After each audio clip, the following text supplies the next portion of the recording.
In the quiet town of Eldridge, tucked between rolling hills and thick woods, stood an old Victorian house known as the Whitmore Estate. It had been vacant for decades, its paint peeling and windows shattered, yet stories about its past lingered like fog in the air. Neighbors claimed it was haunted, but no one could remember the last time someone had dared to step inside. In the summer of 1987, a young couple, Sarah and Mark, decided to explore the place, drawn in by its eerie allure. They were both skeptics, dismissing tales of ghosts as mere folklore.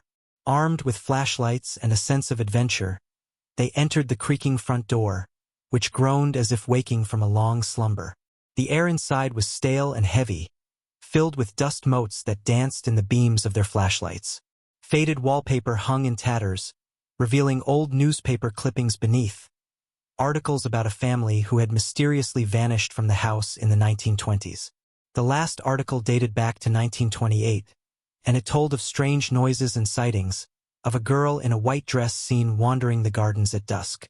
"Let's check out the basement," Mark suggested, a thrill of excitement in his voice. Sarah hesitated but nodded.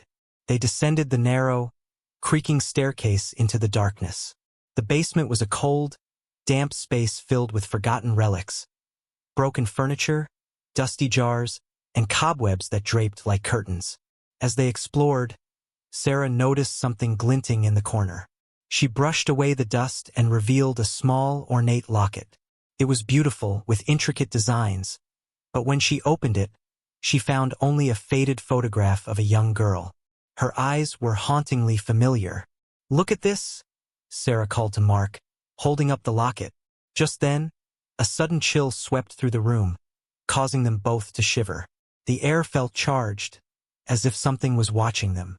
"Let's get out of here," Mark said, glancing around nervously. But as they turned to leave, the basement door slammed shut with a deafening bang. They tried to pull it open, but it wouldn't budge. Panic set in as they pounded on the door, calling for help that no one would hear. In the silence that followed, they heard a soft whisper, like a gentle breeze through the trees. "Help me, please." The voice was faint but clear. It seemed to come from the darkness beyond the walls. "Did you hear that?" Sarah whispered, her heart racing. Mark nodded, fear etched on his face. "We need to get out. Now." They frantically pushed against the door, and finally, with a loud crash, it swung open. They stumbled back into the hallway, gasping for breath, but something felt different. The atmosphere had shifted. The house seemed to hum with a strange energy. As they fled up the stairs, they caught a glimpse of movement in the corner of their eyes. A fleeting shadow, a white dress disappearing around a corner. They bolted out of the house, racing to their car parked on the gravel road. They didn't stop until they were miles away, heartbeats pounding in unison. Later that night, Sarah examined the locket again, its cold metal in her palm. She realized that the girl in the photograph looked just like her, a chilling resemblance that made her skin crawl. Unable to shake the feeling that they had awakened something, they decided to return the locket to the house. The next day, they approached the estate once more, but this time, they felt an overwhelming sense of dread. As they reached the front porch, they noticed a new newspaper clipping tacked to the door, dated the day before. It read, "Couple disappears from Whitmore Estate. Last seen near basement." They turned to run, but the door creaked open on its own, as if inviting them back inside. And for the first time, they felt the weight of history pressing down on them, a dark presence that seemed to whisper their names. The Whitmore Estate had claimed them, and in its shadows, they would join the ranks of the vanished, their story woven into the fabric of its haunted past. As they stood frozen on the porch, the air thick with tension, Sarah felt a strange pull toward the house, as if something inside beckoned her. Mark, sensing her hesitation, grabbed her arm tightly. "We can't go in there again. We have to leave." But Sarah couldn't shake the feeling that the locket was more than just a piece of jewelry. It was a key to understanding what had happened in the house. "What if we could help her?" she pleaded, her eyes wide with determination. "What if she's trapped here?" Mark hesitated, torn between his fear and Sarah's fervent curiosity. "If we go back in, we might not come out," he warned, glancing nervously at the darkened windows, which seemed to watch them. Despite his objections, Sarah pushed forward, her heart racing. I can't just leave her. With that, she stepped through the creaking door, and Mark reluctantly followed, the door swinging shut behind them with a finality that sent chills down his spine. Inside, the atmosphere was different. The house felt alive, humming with an energy that made the hair on the back of their necks stand up. They moved through the darkened halls, the floorboards creaking beneath their feet, each step echoing in the stillness. Where do we start? Mark whispered, his voice barely breaking the silence. Let's find the basement again, Sarah replied, gripping the locket tightly. Maybe she needs this. As they descended the staircase, the chill returned, wrapping around them like a shroud. The basement was unchanged, filled with the same forgotten items, yet the air was charged, almost electric. Sarah stepped forward, searching for a place to set down the locket, while Mark stood guard, his instincts screaming at him to leave. Suddenly, the whisper returned, clearer this time. Help me, please. It felt like a plea, a sorrowful echo of desperation. Sarah turned toward the sound, heart pounding, as shadows seemed to shift and swirl around her. Did you hear that? She asked, eyes wide. Yeah, and we need to get out of here, Mark urged, but something in Sarah's gaze stopped him. She was mesmerized, drawn to the very essence of the girl's voice. With a deep breath, she held out the locket, letting it dangle between them. I'm here to help you. What do you want? For a moment, the air was still, and then a breeze swept through the basement, knocking over a stack of old crates. A figure began to materialize in the dim light. A girl in a white dress, her features blurred and indistinct, yet her eyes glimmered with a haunting sorrow. Find me, she whispered, her voice now a soft breeze. I am trapped. Trapped? Sarah echoed, stepping closer, her fear mingling with compassion. What happened to you? The girl's gaze locked onto the locket. The locket. It holds the key. What key? Mark demanded, taking a protective step in front of Sarah. What do you want from us? But the girl only pointed toward the far corner of the basement, where a pile of debris lay undisturbed. Beneath the floor, my truth. Mark hesitated, glancing at Sarah. We can't trust it. We should go. But Sarah was already moving, her curiosity overpowering her fear. She knelt down and began to sift through the debris, uncovering dust-covered boards and forgotten treasures. As she pried at the floor, a sharp crack echoed through the basement. Sarah, stop! Mark shouted, but it was too late. The floorboards splintered away, revealing a dark, shallow cavity beneath. A rusted, locked box lay hidden within, the metal tarnished and worn. Sarah's heart raced. This must be it. She reached for the box, but as her fingers brushed the cold metal, the girl's form flickered, her expression shifting from sorrow to something darker. Hurry! She urged, her voice now tinged with urgency. Mark's unease surged, and he grabbed Sarah's arm. We shouldn't be doing this. But Sarah was already unlocking the box, fumbling with a rusty latch that creaked open with a long, mournful sigh. Inside lay a collection of letters, their edges yellowed with age. As she pulled them out, a gust of wind whipped through the basement, extinguishing their flashlights and plunging them into darkness. Sarah! Mark yelled, panic rising in his voice. The atmosphere thickened, pressing down on them as whispers filled the air, blending with the sound of the girl's soft cries. Help me, please! In that pitch-black moment, Sarah clutched the letters tightly, her breath quickening. I think I found something. But before she could say more, a loud crash echoed from above, shaking the very foundation of the house.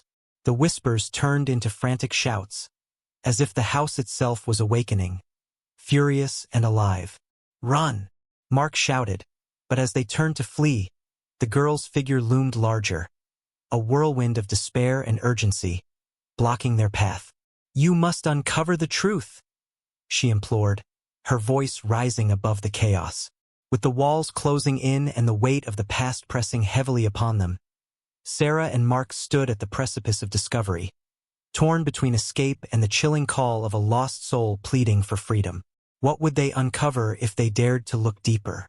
Don't forget to subscribe and like if you liked this story. As the girl's figure loomed before them, Mark felt an icy dread settle in his stomach. "Sarah, we have to go. Now." He tugged at her arm, desperate to pull her away from the oppressive darkness. But Sarah stood transfixed, the letters trembling in her grip. "Wait, we can't just leave her," she protested, her voice rising above the din of whispers. "She needs us." The girl's eyes glimmered with urgency. "The truth, it binds me," she whispered, her voice trembling. "You must read the letters. You must know what happened." Mark glanced back at the crumbling stairway, fear clawing at him. What if we can't handle it? What if we unleash something worse? Sarah's resolve hardened. "We have to try. If we don't, she'll never be free." As the chaos intensified, Sarah ripped open the first letter, the yellowed paper crackling in her hands. The writing was delicate, the words soaked in sadness. It spoke of a family torn apart by tragedy, a father driven mad by grief, a mother who disappeared one stormy night, and a little girl left to wander the halls, searching for her lost loved ones. With each letter, the story unfurled, revealing dark secrets and hidden sorrows. The girl had once been vibrant and full of life, but as her family fell apart, she became a mere shadow, trapped in a cycle of longing and despair. The last letter, scrawled in frantic handwriting, begged for help, a plea from a lost soul who couldn't find peace. Tears stung Sarah's eyes as she read the final lines. "If anyone finds this, know that I am still here, searching for my family. I cannot leave until I know they are safe." As she finished, the basement fell eerily silent. The girl's form shimmered, a faint light illuminating her features. "You have seen my truth," she said, her voice softer now. "But it is not enough. You must help me find them." Mark, trembling with fear, stepped forward. "But how? What do we do?" "The locket, it connects us," the girl replied, pointing to the trinket still clasped in Sarah's hand. "You must return it to the place where they last gathered, the garden. Only then can I be free." Just then, the walls shuddered, and the whispers grew louder, echoing with desperation. "Help us! Help us!" Mark felt a surge of panic. "The garden? Are you kidding? This place is coming apart." But Sarah shook her head, her determination unwavering. "We have to trust her. It's our only chance." With a nod, Mark steeled himself. "Okay, let's go. But we have to be quick." Together, they hurried up the stairs, the shadows closing in behind them, whispers clawing at their heels. As they burst through the front door, the sun shone down, bright and jarring against the oppressive darkness they had just escaped. The garden lay beyond the house, overgrown and wild, the remnants of beauty lost to time. They raced toward it, the locket's weight a constant reminder of the girl's plea. As they approached a small stone fountain at the center, a sense of urgency washed over them. "This is it," Sarah said, her heart racing. "This is where she last saw her family." Mark looked around, his eyes wide. "But what do we do now?" "Place the locket here," Sarah instructed, her voice steady despite the turmoil around them. She knelt by the fountain, its waters murky but still holding the echoes of laughter long gone. Carefully, she set the locket at the base. As soon as the metal touched the stone, a gust of wind swept through the garden, rattling the leaves and sending petals spiraling into the air. The girl's spirit appeared before them once more, shimmering and ethereal. "Thank you," she whispered, her voice filled with gratitude and relief. Suddenly, a low rumble echoed from deep within the earth, and the ground trembled beneath their feet. Mark grabbed Sarah's arm, panic rising in his chest. "What's happening?" The girl smiled, a radiant light illuminating her features. "They are coming. I can feel them." Before they could react, shadows began to emerge from the corners of the garden, swirling like a storm. They formed shapes, figures wrapped in darkness. The air crackled with energy, and Sarah gasped as she recognized them.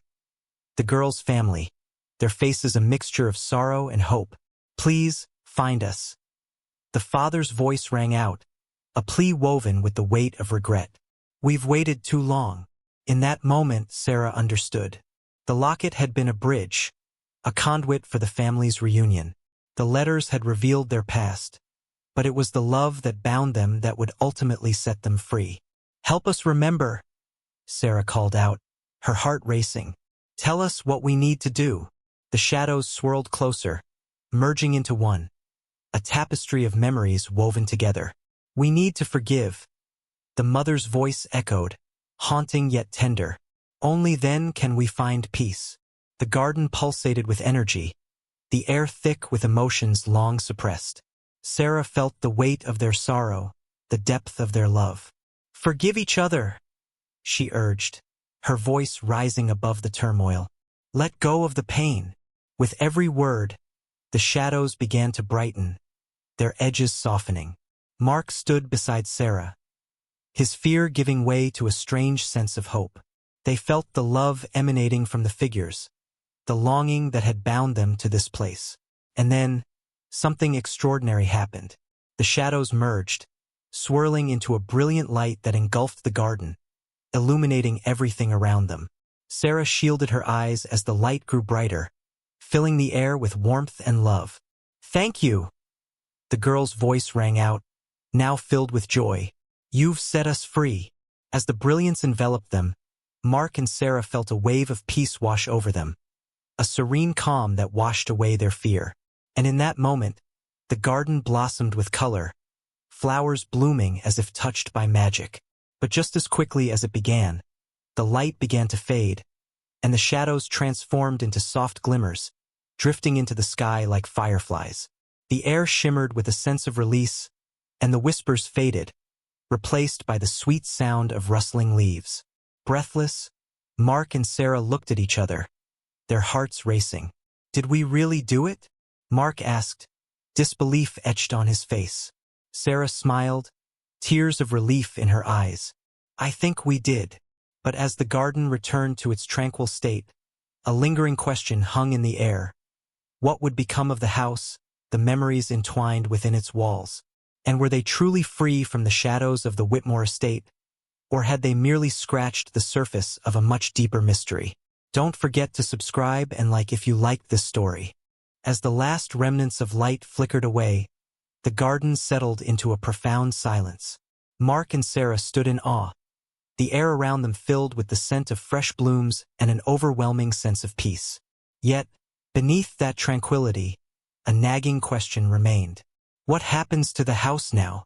Mark asked, glancing back at the Victorian structure looming in the distance. "Is it really over?" Sarah, still clutching the locket, felt a sense of unease. "I don't know, but I think we need to go back inside. There's still something unfinished there." Together, they walked toward the Whitmore Estate, the once menacing shadows now seeming to retreat. As they crossed the threshold, a strange calm enveloped them, as if the house itself had exhaled a long-held breath. Inside, the air felt lighter. The oppressive energy had dissipated, replaced by a warm glow that seemed to radiate from the walls. They ventured through the familiar rooms, now filled with a sense of closure, echoes of laughter whispering through the hallways. In the parlor, a beam of sunlight streamed through the dust-misted windows, illuminating a small table where an ornate photo frame stood. Intrigued, Sarah approached it. Inside was a family portrait of the Whitmores, the same family from the letters, but now their faces shone with happiness, vibrant and alive. "Look at this," she said, beckoning Mark over. "They look so at peace." Mark smiled, a sense of hope blooming in his chest. Maybe this is what they needed, to be remembered, to be seen. Suddenly, a soft voice echoed from behind them. "Thank you for helping us find our way." They turned to see the girl in the white dress standing at the threshold, her form now radiant, no longer a shadow. "You have given us our freedom. Are you really free?" Sarah asked, hope mingled with disbelief. "Yes, the love we shared has released us, but the house still holds memories, both light and dark. It must be cared for." The girl's expression turned serious, You must watch over it. Mark exchanged a glance with Sarah, realization dawning on them. We can't just leave it like this.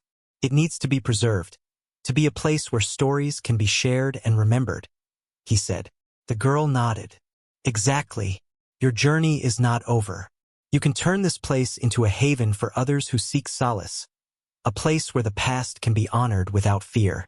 As she spoke, the garden outside burst into bloom, colors more vibrant than they had ever seen, as if nature itself rejoiced.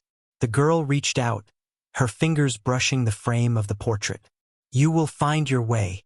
With that, her figure shimmered, and then she was gone, leaving a soft warmth in the air. Can we really do this? Sarah asked, turning to Mark, excitement and uncertainty mingling in her voice. Turn this place into something beautiful? Mark smiled, a newfound determination sparking in his eyes. Why not? If we could help them, we can certainly help others. This place has stories to tell. Days turned into weeks as they set to work. They cleaned the house, restoring its beauty while keeping its history intact. They painted the walls, replanted the gardens, and filled the rooms with artifacts and memories from the past. They hosted gatherings, inviting the townsfolk to share their own stories, turning the Whitmore Estate into a community space where love and healing flourished.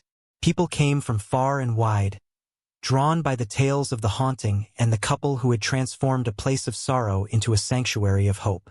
Laughter replaced the whispers, and the shadows that once clung to the walls began to recede, replaced by light and joy. Yet, at night, when the house was quiet, Sarah and Mark would sit together on the porch, the stars twinkling overhead. Sometimes they could almost hear the soft echoes of the family, their gratitude lingering in the air. They had not only liberated the spirits of the Whitmore family, but had also created a legacy that would continue to honor them.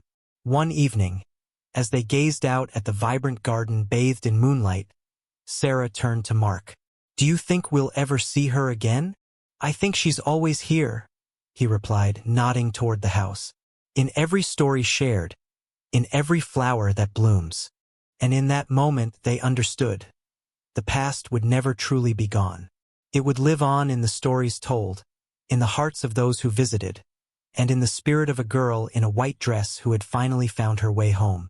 The Whitmore Estate would stand as a testament to love, resilience, and the enduring power of memory, forever entwined with the lives it touched. Don't forget to subscribe and like if you liked this story.